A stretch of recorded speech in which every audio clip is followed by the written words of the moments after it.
there's no right way or wrong way to grieve. Everyone's journey is very individual.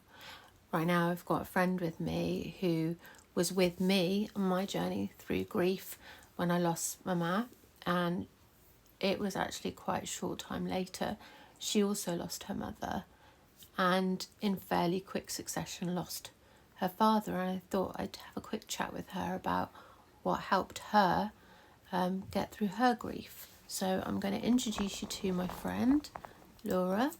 Hello. So when you were tell us a little bit about losing your mum. What date was that?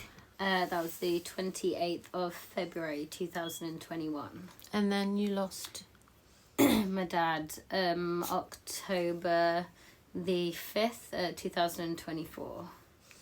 And your way of overcoming grief has been a very different journey to mine. I think you've used, would it be fair to say, dark humour? Yeah, I find that's weirdly the only way that my brain kind of processes it. Even sometimes I'll kind of shock myself when I decide to start coming out with things and stuff like that. But I find I find I can manage it better myself when I joke about it more, kind of thing. Like, so when someone is sincere or trying to talk about things to you about your mother that was more soft and gentle, what does that tend to do? it makes me feel uncomfortable, so then I kind of just throw a joke in there to kind of almost, because I feel really awkward because, like, I don't know what to say. I don't want to be like, oh, thanks, when they say, oh, it must be, or like, yeah, it is really hard, because I don't want to really think about how hard it is, because the inevitables happened and it's not going to change. So I just, myself or my brain or whatever, just kind of throws a joke in it. And like, I remember my therapist recently being all like, with Father's Day, she was like, that's coming up soon. How do you feel? What are you going to do? And I was like, save money.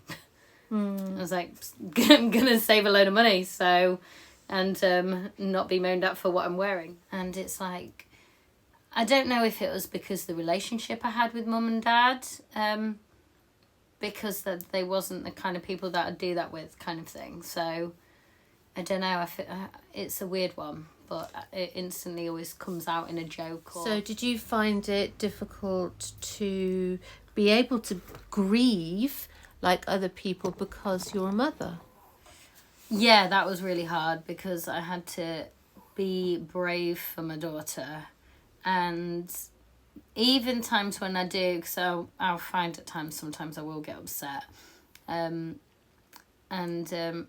It's hard because I have to either do it. If I do get upset, then it's a case of it'd be better if I did it on my own, away from her. But then at the same time, I don't want to do it on my own, because I don't want to get into a spiral of how sad it is. And yeah, I mean, she's helped a lot, and she's extremely empathetic herself, which then I feel bad because she shouldn't have to be. Like, when she has caught me being upset, she's been very much like, it's okay, she's with us, she's in your heart, she's around you, she's giving you a hug, you just can't feel it and stuff, which is lovely, but she shouldn't have to do that. So she's kind of brought on some of my jokes. Kind of, she'll throw some jokes back at me of the dry humour, which is kind of weird, really weird, because it kind of throws me off when she does it. Oh, but so is it difficult when someone else does it to you? It hasn't been with other people, but when my daughter's done it before, that was kind of, it made me realise weirdly that they were dead. If that makes sense, it's such a weird one, because I'm very much aware they are. But yeah. I think there was a time when she said something, I think it was coming up to Mother's Day, and I think she said something like, oh, you don't have a mummy, and you really struggled with that. You actually found that one quite brutal. Yeah, I feel like it's almost like if you're in control. I think when people will do things because they're like, well, I'm in control of this situation, I'm taking it out of you being in control of it, and I'm taking the control of it. I think it's kind of adapts with that kind of aspect of it all. And so if you apart from your daughter and obviously your little helpful friend there, Frankie, who is a support animal, do you the best little support animals. when they weren't available, did you find yourself at all spiraling? Was there any time that it got dangerously close to spiraling? Yeah, I constantly have to have my mind overly busy, and it's something that I still work on now, that I often need to deal with. Like, I can't just switch my brain off. Like, I can't just relax and enjoy watching a movie. I'm like watching a movie and on my phone and doing other things. Is that to distract yourself from thoughts of grief thoughts? Yeah, massively, because I found it massively around my wedding, when me and my husband were arranging what to do, and he had these great ideas and it was ace, and the more people that I invited, the more annoyed, because at the time Dad was with us, which was great. Didn't know he was gonna cock it, but like, Mum wasn't there, and the more people he was inviting, the more annoyed and mad I got that my mum wasn't there. In the end, I remember it was all like, what do you want from the wedding? And I was like, well, what do you want? And he was all like, I just want to get married while I've still got hair. And I was all like, well, I want to get married as near as I can to involve my mum, which is why we ended up doing it right near where we chucked her in the sea, scattered her in the sea. But like, so that we could go there afterwards and stuff.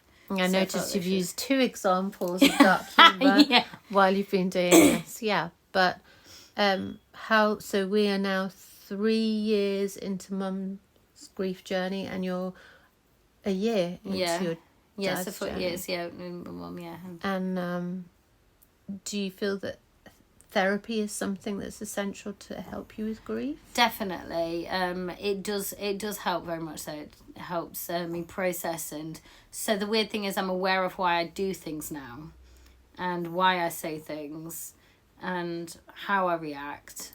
It's just working on. I suppose there is no normal with any of it, and it's learning to live with something you shouldn't have to live with.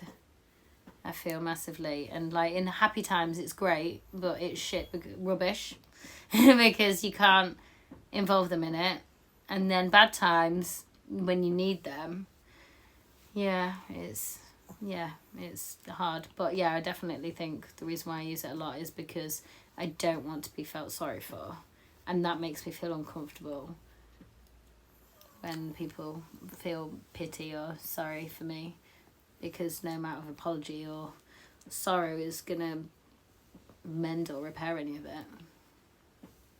Just going through grief. Yeah, definitely. And do you see an end to it, or do you think this is going to be an ongoing journey? I don't know. I think buying lots of the dead parent t-shirts and jumpers would help. I've seen a few hilarious ones that this company does, but no, but in all seriousness, I think it's going to be something that is going to be there forever.